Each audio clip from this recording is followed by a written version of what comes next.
Welcome back, everybody. I hope you're having a good week so far. Last week in Econ, we talked about supply and demand and how markets came to equilibrium. How if there was a situation where the price was above the equilibrium price, a surplus would develop, sending a signal to the market that that price was too high, pushing the price down, increasing quantity demanded, and decreasing quantity supplied until we arrive back at a new equilibrium. Likewise, if the price was too low, below the equilibrium, we developed a shortage, and the self-interested behavior of buyers and sellers adjusted and got rid of that disequilibrium. So we drew the Marshallian cross to supply and demand X, and we said that if markets are allowed to work and they're freely operating with minimal government intervention, that ultimately we will arrive at that equilibrium price and quantity. In the real world, markets are seldom at equilibrium, but the forces are there trying to get us toward that equilibrium. What we want to do this week is take that idea that the market for Liney's Red, or for college, or for being an economist, or for the price of the US dollar versus the euro, or any good or service is initially in equilibrium. So we're going to assume that it is, but then we're going to say, what happens if something changes? What happens if consumers' incomes rise? How does the market adjust in that situation? What happens if the cost of producing the beer increases? How does the market adjust to a new equilibrium price and quantity? So what we're going to do this week, and this is a really, really important chapter because so much of economic analysis is looking at price changes and quantity changes and why they do that, is to develop a systematic approach to market equilibrium change questions. There are a ton of exercises on the website linked on the Blackboard site there for you to practice this with. The multiple choice questions, the question about quick trip gasoline, and then the ones with market equilibrium changes about college tuition and hamburger and just a whole bunch of them. So please, please, please practice this. It's really an important bread and butter chapter for this course. So here's what we're going to do every single time. Everybody raise your right hand. Got them up there? Going to repeat after me. I state your name. Anybody out there say I state your name? That's what I thought. You got a good sense of humor. But I promise every time that I face a market equilibrium change question,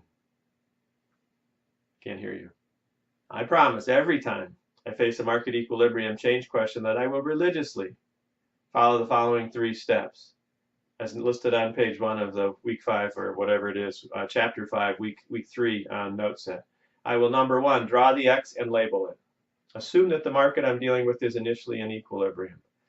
I will, number 2, split my brain and figure out which side of the market is initially affected by this change. Is it supply or demand? Is it producers or is it buyers? And once I've done that and figured out initially what's going on, then in step 3, I will take that curve and shift it the correct direction. Right is an increase, left is a decrease, label the new equilibrium, and check it against my intuition and see if it makes sense. Did you repeat all that after me? No, I talk a little too much. But the story is every time you're going to follow the 3 steps that are outlined on your notes for this particular week, okay? Let's practice these. Please, please read this along the way, and we're going to practice these steps several times in today's video lecture. So if you turn to page 2, we're going to look back at the market for Leinenkugel's Red Lager. And it says in question 1 there that something happens, and that is that the price of spotted cow beer, a substitute, remember that term from last week, a substitute for Liney's Red, rises. So spotted cow is now more expensive. The question is what's going to happen to the equilibrium price and the equilibrium quantity of Leinenkugel's Red Lager beer. And so the first step is to draw the X and label it. Okay, that is to assume that the market, in this case for Liney's Red, is initially in equilibrium. So let's do that here. You've got the space already labeled. Remember, this is the price per 6-bottle pack of Liney's Red. And here's the number of 6-bottle packs of Liney's Red. So this is the Liney's market. And you're going to label or draw the X. Here's demand sloping downward, D0. And here's the supply curve sloping upward. We're going to label it S0. And where they intersect is our initial equilibrium. So that's here at price P0 and quantity Q0. That is our initial equilibrium price and quantity. And then, so once we've got step one, draw the X and label it, second step is to split your brain and ask yourself, which side of the market is initially affected here when the price of spotted cow rises? Is it the demanders, the buyers of Liney's Red, or is it the suppliers, the producers of Liney's Red? And you might be saying, well, they're both going to be affected ultimately by this. And the answer is, you're right. But the question is, who is initially affected? If it's the buyers of Liney's Red, that's demand. And if it's the producers of Liney's Red, that's the supply. And so who is initially affected here when the price of an alternative beer, Spotted Cow, rises? Yeah, it's demand, right? It's the buyers. They're looking at the beer and saying, which one should I buy? Liney's Red or Spotted Cow? And what happens, of course, is that when Spotted Cow is more expensive, the demand for Liney's Red is going to do what? Well, step three says figure that out, right? Which way is demand going to shift here in the market? And so demand is going to increase for Liney's Red.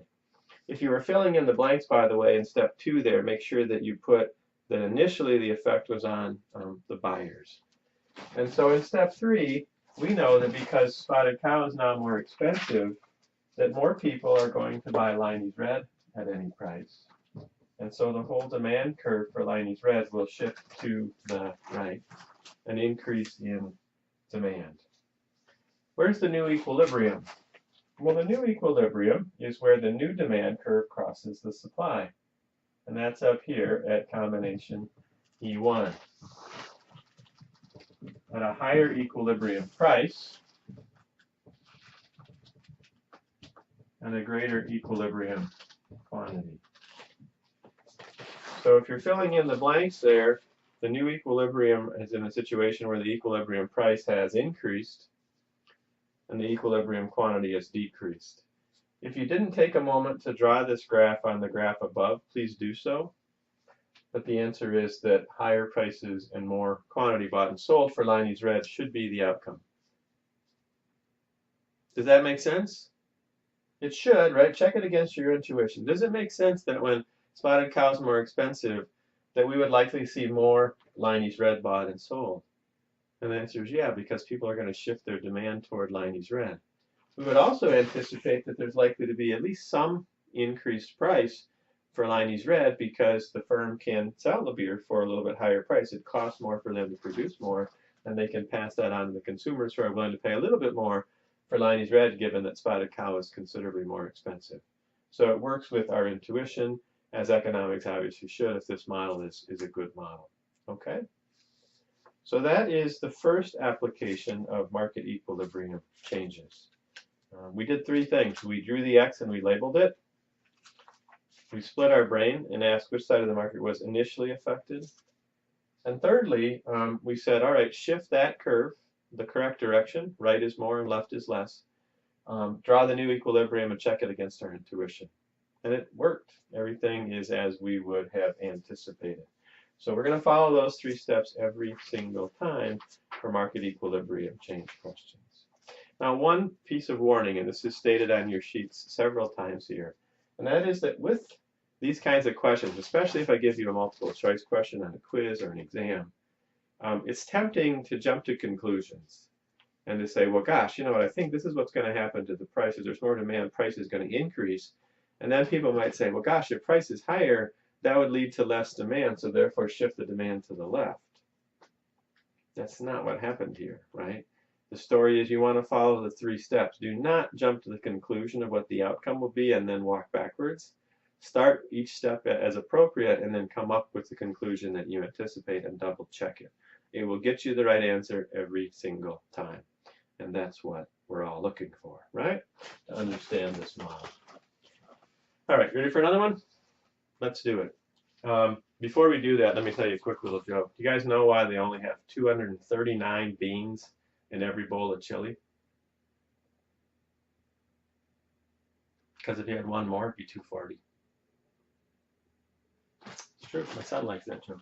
Anyway, let's move to page 3. Sorry about the opportunity cost of that joke. It's pretty high, right? But if you turn to the next page, let's look at one additional application here. And question 2 there on the top of page 3 says, assume that Liney's Red is a normal good, a term we introduced last week, and consumers' incomes decrease. So maybe we're in a recession, times are hard, and Liney's Red is a normal good. What's going to happen to the equilibrium price and quantity of Liney's Red Lager? Well, 3 steps, right? First step is to draw the X and label it. So in your space that's provided there, again, this is Liney's Red. Draw a demand curve that slopes downward and label it D0.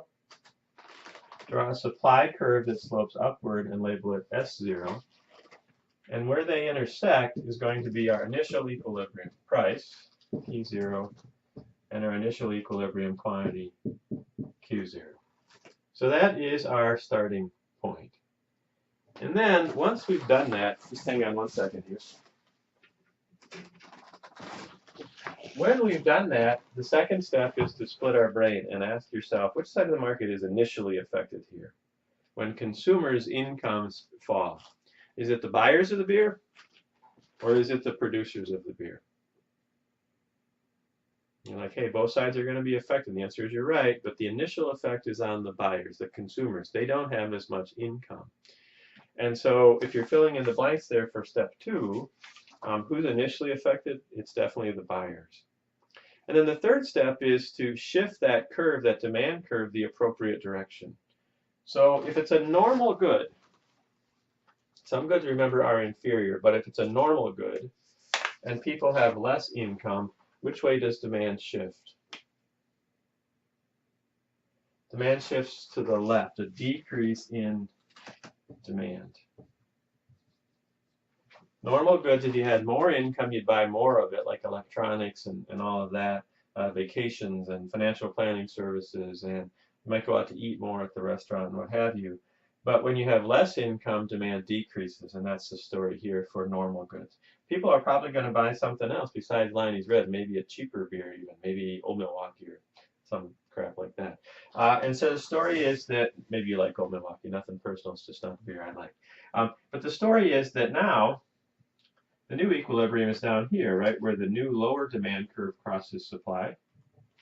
And we can label that combination E1. And what's going to happen, as we would expect if there's less demand, is that the price will fall and the equilibrium quantity will also decrease. So if you're filling in the blanks, with less demand, we would expect a decrease in the equilibrium price of the beer, and we would expect also a decrease in the equilibrium quantity bought and sold of Leinenkugel's Red Lager, because people don't have as much income, and they view this as a normal good. Okay, everybody got the blanks there? And so there is a common mistake here. Let me just kind of have you think through this again. I do not want you to jump to conclusions. You put your right hand up and you swore to me that every time you would follow 3 steps. If you jump to conclusions, your logic might be something like this. Well, hey, if people don't have as much money, that's going to lead to a lower price for the beer. Not as many people are going to want it, so the supply will decrease. The firms won't produce as much. Shift supply to the left. But if you shift the supply to the left, the new equilibrium would actually be at a higher price.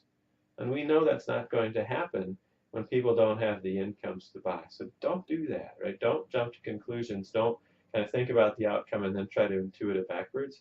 Start at step 1, then go to step 2, then go to step 3, and every time you get the right answer. Let's do a couple more. I think you're getting the gist of this. That's awesome. Let's turn to page 4 and talk about another application. Before we do that, I need to erase these.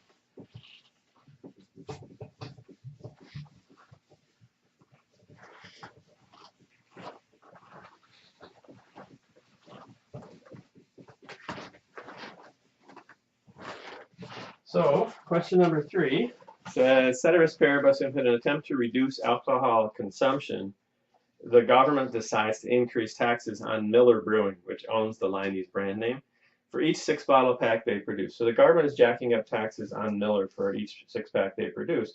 What's going to happen to the equilibrium price and quantity? Do not jump to conclusions, especially on this one, because this is one where students oftentimes will get it incorrect. But the story is you follow 3 steps. The first step is to draw the X and label it. Assume the market for Liney's Red is initially in equilibrium. So by now you've gotten used to doing this. You want to draw a demand curve that slopes down and label it D0. You want a supply curve that slopes up and label it S0.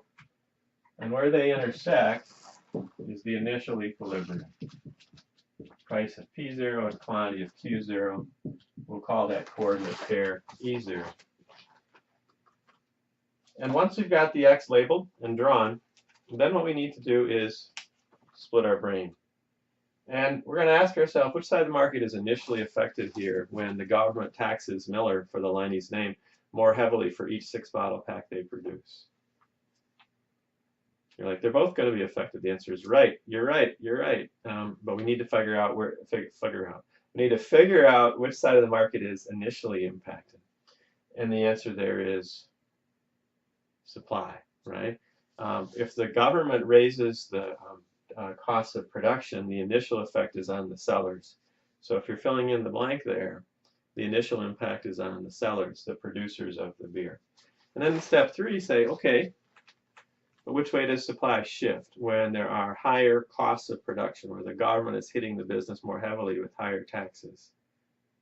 And the answer is that supply shifts to the left, because left is less. I don't want you saying up and down, because up and down here is trouble, right? A decrease in supply is a shift down, but a shift down is actually an increase.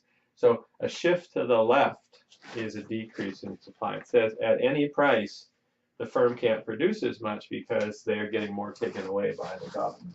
So with higher taxes, supply shifts to the left. And the new equilibrium is up here where the new supply crosses demand. And that's at a higher equilibrium price and a lower equilibrium quantity. Call that E1. So filling in the blanks down there and making sure you graph this in the space above, the new equilibrium is at a higher equilibrium price, so that's increased, but the equilibrium quantity has decreased. Does that make sense? When the government increases taxes on Miller for their production of this Liney's red beer, would we expect a higher price for the beer and less of it bought and sold? I think so. Miller's going to get those higher taxes, and to the extent that they can, they're going to pass those on in the form of higher prices for their beer. Now, they may not be able to do too much of that. Depends upon how competitive the market is and whether the other beer producers are also taxed in the same way. But the basic story is they're going to try to pass on as much of that increased taxes as they can. But that's going to lead to some people saying, I'm not going to buy as much beer, or at least not as much of this particular beer. So we would expect a higher equilibrium price and a lesser equilibrium quantity. Here's a temptation. This is one students often get wrong because they don't follow the 3 steps. And that is, the temptation is to jump to conclusions and say, let me think about this. The government's going to put on higher taxes. That's going to lead to higher prices for the beer, so demand is going to fall. And they shift the demand curve to the left, and they come up with the new equilibrium, which is down here, at a lower price and a lower quantity.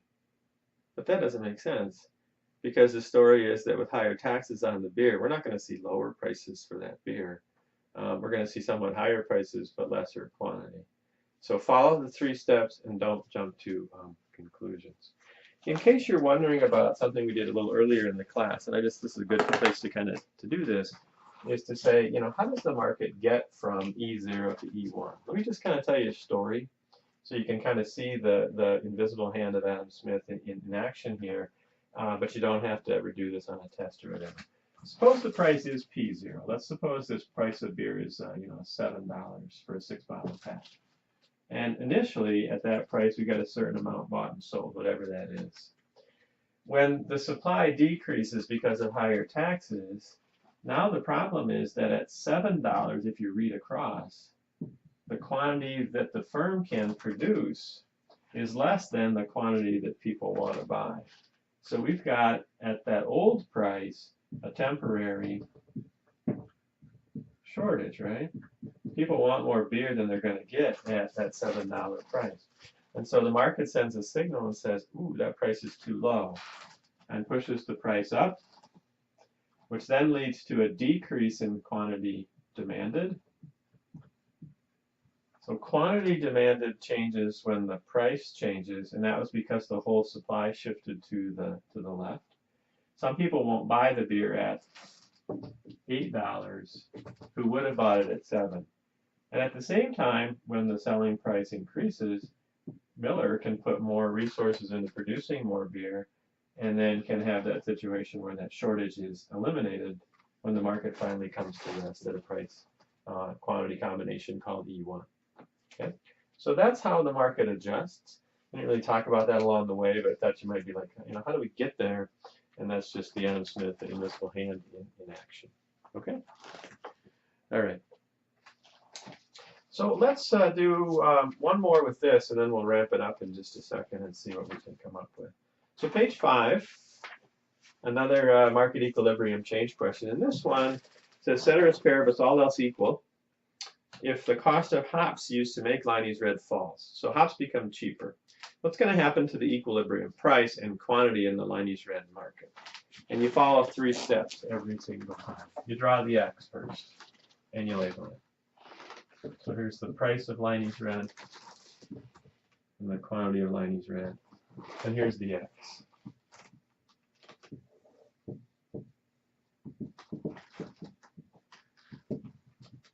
P0, Q0, market is initially at rest in equilibrium at E0. And then you split your brain and you say, okay, who's initially affected here when the cost of hops to make the beer falls? And by now you're like, okay, I get it, right? The suppliers are the ones who are initially affected. Yes, it will impact consumers, but initially it's on the cost side. And so if hops are cheaper, then what that means is that at any price that they can sell the beer for, they can put more product out there. So the whole supply curve in step 3 shifts to the right. If you didn't fill in the blanks for step 2, I went a little fast there. Splitting your brain, the initial effect is on the sellers. It's affecting their cost of production. And so in step 3 then it talks about and says, yeah, if there are lower input prices, one of those determinants of supply, then at any price the firm can produce more, so supply shifts to the right. The new equilibrium is down here at a price of P1 and at an equilibrium quantity of Q1. So if you draw that in your picture above and label it, and then fill in the blanks and say the new equilibrium, right, is where the new supply intersects the demand curve. The equilibrium price has decreased. The equilibrium quantity has increased as we would anticipate. That makes sense, right? If it's cheaper to produce the beer, the hops are cheaper, Miller's likely to pass that on, only to the extent that they have to, but at least likely to pass it on to some extent in the form of somewhat lower prices. And when there are lower prices for the beer, some people are like, hey, I'm willing to buy Liney's Red or buy a little more Liney's Red, and so the quantity that people would purchase is also increased. So what we have is a lower equilibrium price and an increased equilibrium quantity. Again, don't jump to conclusions. Don't say something like, if we have a situation here where it's cheaper to produce the beer, then hey, the beer is going to get cheaper, so demand increases and shift demand to the right. That's not how this works. The initial effect is on the cost of production. The initial effect is on the supply, and supply shifts right, which all else equal drives down the price and leads to more bought and sold. So please follow the 3 steps every single time. Now I want to ramp this up just a bit on the next page.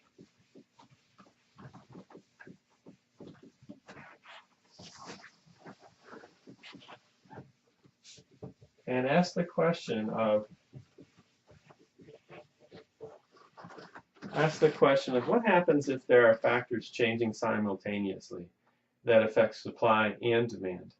So in other words, we've only looked at one determinant. What happens if the cost of hops changes and nothing else changes? How does the market adjust to a new equilibrium?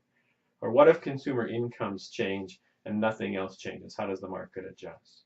But I'd like for us to at least think about, we're not going to do this in too much precision, but think about the ideas of what if there's something that's changing that affects demand and simultaneously a factor that's changing that affects supply. What's going to be the outcome of that market equilibrium adjustment process? And if we use the algebra of this, we could answer this very, very precisely. We could solve that system of equations, the old one and the new one, and see where the new price and the new quantity are relative to the old one. We're not going to do this in this class. Some micro teachers, a lot of later economics, more advanced economics, there's all kinds of math on this stuff. But in reality, demand curves are seldom linear, and so doing the math for the math's sake, I'm not sure is all that valuable, and so we're not going to do that. We are going to think about the idea, though. And so on page 6 there, I'm going to do one example, and then we'll do a second example, and then let you think about this on your own time. So example 1 says, if Miller's labor costs increase, so the workers' health insurance premiums or their underlying wages or whatever rise, and consumer preferences or taste, popularity for Liney's Red increase at the same time. So this is a great marketing campaign. It says, drink Liney's Red, you're going to be an athlete, you're going to be able to climb tall mountains, swim miles and miles in a triathlon, be an econ, whatever. Makes it more popular at the same time. So higher costs for Liney's to be produced and more popular in terms of consumer demand. What's going to happen to the equilibrium price and quantity? Well, here's what we know, as it says on your notes. We know that the Liney's Red Lager supply curve will shift to the with higher labor costs, the supply curve will shift to the left, a decrease in supply. At the same time, for the second one, the Liney's Red Lager demand, when the beer is more popular, will shift to the right. So what we have is less supply because of higher costs and more demand. What do we know is going to happen to the equilibrium price? What's going to happen to the price of this beer when people want it more and there's less of it available at any price? Price will go up. It's a perfect storm, right? When people really want, it's a bad, let's say, oftentimes in the winter, if we have a really bad cold winter, and at the same time we have situations where some of the production facilities for electricity go offline to do maintenance, and it's happened many times, that's a perfect storm for higher heating prices, propane prices, or natural gas prices, or what have you. And it's the same thing in this example, right? Price will definitely increase. What's going to happen to the quantity of Liney's Red bought and sold here? And the answer is, I don't know. It depends on the sizes of the shift. So let me just draw a picture here to kind of have us think through that. Here's the market for Liney's Red. And here's the initial demand, D0, and supply, S0, and the initial price, P0, and quantity, Q0. That's our initial equilibrium. So what happens in this market? Well, because of the higher labor costs, supply shifts to the left, right? While simultaneously, the more popular nature of the beer means demand shifts to the right. And they intersect, the new supply and demand up here, at a definitely higher price, right? No doubt about it. In terms of quantity, I don't know. In this case, it didn't change with the way that I drew this graph, and you know why?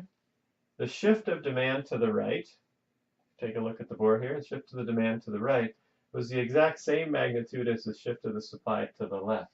So in terms of quantity, they canceled each other out. But it could have been different, right? What happens if demand doesn't increase to D1? What happens if demand only increases this far to D1? Well, the new equilibrium is where the new supply and demand intersect. It's still at a higher price, but at a lesser equilibrium quantity. The decrease in supply was bigger than the increased demand that people wanted, and so therefore actually less of it did get bought and sold. The price was higher, but there was less bought and sold. Or you could think about a scenario like this next one here. Whiteboards are nice in terms of this kind of erasing.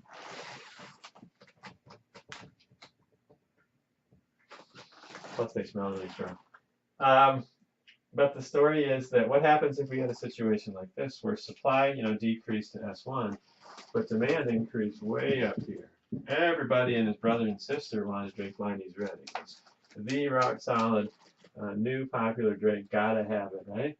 Then the equilibrium would be up here, where supply and demand intersect, and we would actually see more bought and sold. But definitely still a higher price. So what we know for sure is that the price will be higher. We don't know what will happen to the quantity without more information about the magnitude of the two shifts, which one is bigger, or if they're the same size, then there's no effect on quantity. Okay? Let's look at one more application of simultaneous shifts, and then we will end this episode. Let me erase this, though.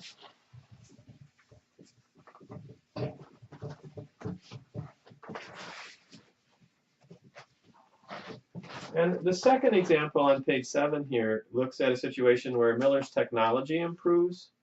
So Miller introduces a new bottling machine that's able to put more beer out there per hour.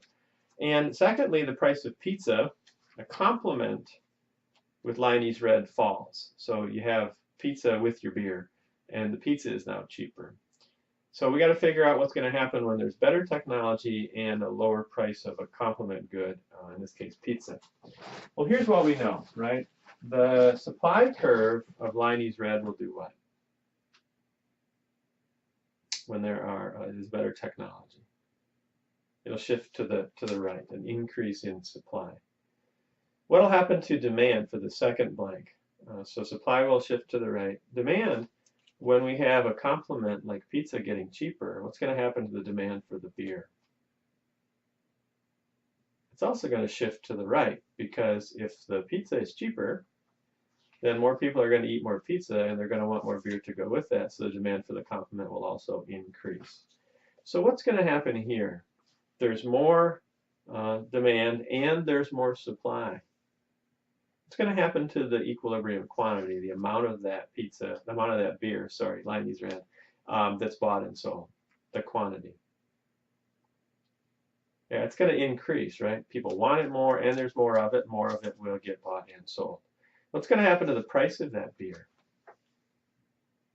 And the answer is it depends. I don't know, right, without more information. It could go up, it could fall, or it could stay the same. It depends on the sizes of the shifts. But I know the quantity will increase. Let's just draw a graph to illustrate that. Here's the market for Liney's Red, initially in equilibrium at D0, S0, equilibrium price of P0 and Q0 quantity. That's our starting point, right? And so two things happen here simultaneously. The first is that technology increases or improves. So that shifts supply to the right. Simultaneously, the price of the complement, the pizza, falls, and so the demand for Liney's Red also increases and shifts to the right. The new equilibrium is out here, where the new supply and demand intersect, and no matter how you draw those, right, there's going to be more bought and sold. So that I know definitively.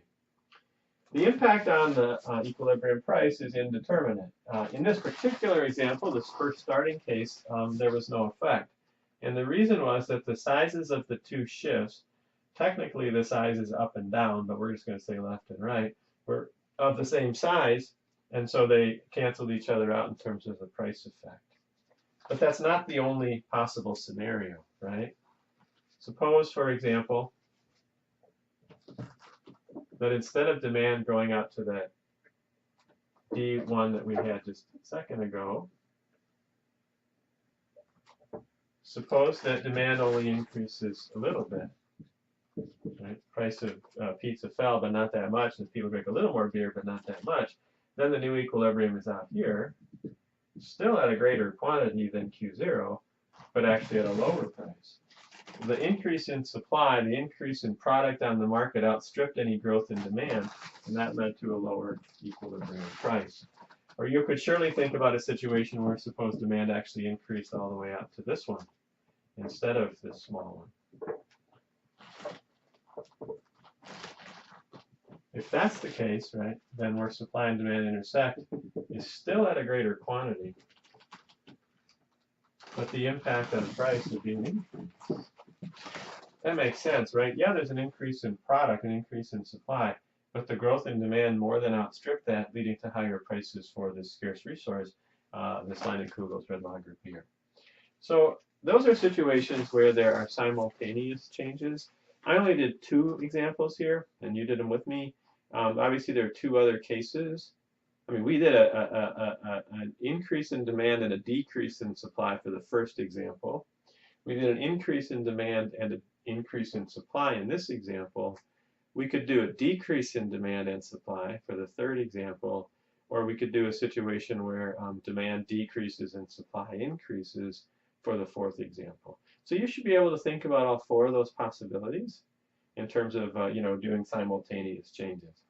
The main story for this section, though, is that we're typically going to look at what happens when one variable changes, and you're going to draw the X and then split your brain, figure out which side is initially affected, label the new equilibrium, and then cross-check what you see against your intuition and make sure that it makes sense.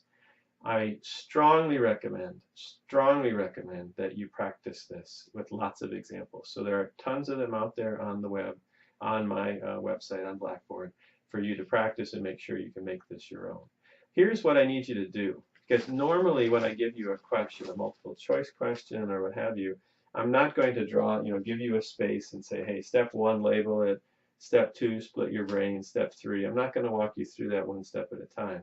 What I'm going to do is I'm going to give you a word problem and say, suppose that the market for Nike tennis shoes is initially in equilibrium at this price and quantity, and we see a situation where, let's say, consumers expect that Nike's going to have a sale next week. What's going to happen to the equilibrium price and quantity today? And so you're going to have to, on the side of the paper, draw the X, split your brain, right, and draw the new demand curve. The new demand in this case, if consumers expectations, remember, expect a lower price in the future, demand is going to shift to the left today, so draw that, and realize that the new equilibrium, where supply and the new demand cross, will be at a lower price and quantity. So it's going to be word problems. That's what you see when you see newspaper articles, or you hear stories on the television, or you're thinking about investing for the stock market, and you're thinking about how are these changes going to affect the markets that I'm interested in. And if you go back to those fundamentals, step 1, 2, and 3, every single time, you get the answer right every single time. So I hope you've enjoyed learning about how to use the market model of supply and demand. We're going to look at this a lot more in detail later in the course and apply some additional concepts. But those are the fundamentals. So hope you have a great day, and I'll see you next time.